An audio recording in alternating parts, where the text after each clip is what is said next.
नई कथा और भजन के लिए कथा भक्ति चैनल को सब्सक्राइब करें, साथ ही घंटी के बटन को जरूर दबाएं ताकि भक्ति आपसे और आप भक्ति से सदैव जुड़े रहें। कंजूस के भीतर ये प्रेम नहीं होता है, ये हो ही नहीं सकता कभी उसके भीतर, और इसीलिए उसके भीतर आनंद को पाने की पात्रता समाप्त हो जाती है।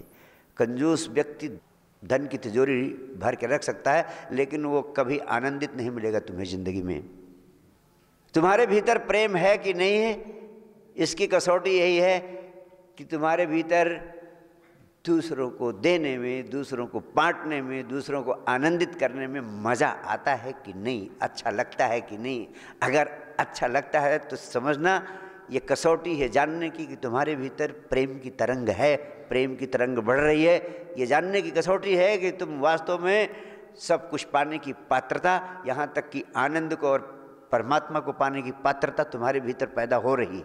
अन्यथा समझना तुम्हारा जीवन नरक की ओर बढ़ रहा है। जिसके जीवन में प्रेम का अनुभव नहीं है, उसका जीवन एक ही दिशा में केंद्रित रहता है, इकट्ठा करना, सब कुछ जमा करते जाना। ऐसे लोग निरंतर चीज़ों को जोड़ने में ही लगे रहते हैं और सारी जिंदगी चीज़ों को जोड़ने में ही, इकट्ठा करने में ही, संग्रह करने में ही बिता देते हैं और सारी चीज़ें इकट्ठा करते चले जाते हैं पूरी ज़िंदगी में, और अंत समय में खाली हाथ चिता पर चढ़ जाते हैं। पूरी ज़िंदगी चीज़ें इकट्ठा करते रहे और इकट्ठा करते करते अंत में खाली हाथ चिता पे चढ़ गए। अब जो पूरी ज़िंदगी किया उन्होंने, उसको वो व्यर्थ का उपक्रम हो गया, वो मूढ़ता का कृत्य हो गया। ऐसा कृत्य हो गया जिसका कोई लाभ पूरे जीवन में उन्हें नहीं मिला, क्योंकि जो कुछ इकट्ठा करने में उन्होंने जीवन को लगा दिया वो चीज़ें यहीं पड़ी रह गई। अरे तुम इस पृथ्वी पर आए थे तब भी इस पृथ्वी की चीज़ें जो आज तुम्हारे पास हैं, बहुत सारी चीज़ें थी, और तुम नहीं रहोगे तो भी रहेंगी। तो जो आपने उपभोग कर लिया वही आपके जीवन का अंग बना। पृथ्वी की सारी धन संपदा एज इट इज़ है, आपके आने के पहले भी थी, आप जा चुके होगे तब भी ये सारी संपदा ही रहेगी। आपकी संपदा कौन सी हुई? इस बीच जो कुछ आपने अपने शरीर के लिए उपभोग कर लिया।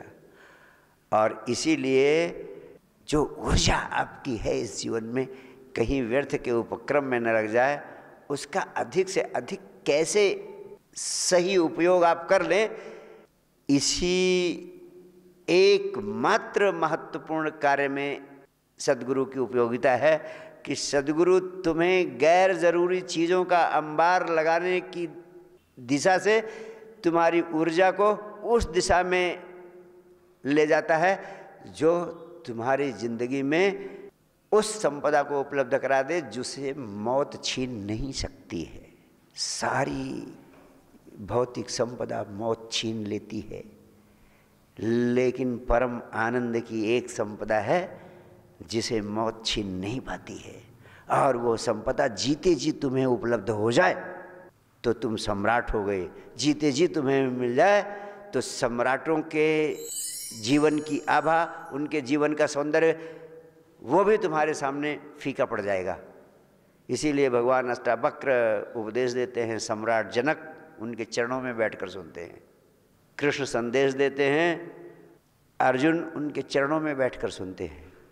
राजा राजा होते हैं जिन्होंने आत्मा से परम आनंद के अनुभव को प्राप्त कर लिया है, उन्हें हम महाराज कहते हैं। और मैं आपसे कहूँ, प्रेम जगत का अद्भुत रहस्य है, जितना प्रेम तुम दूसरों को देते हो उससे अनंत गुना प्रेम बढ़कर तुम्हारी ओर लौटता है। जैसे तुमने देखा, कुएं से तुम पानी निकालते जाओ तो कुएं में झरने और तेजी से पानी देने लगते हैं, और अगर पानी ना निकालो तो वो पानी सड़ने लगता है, पीने लायक नहीं रह जाता है, अपेय हो जाता है।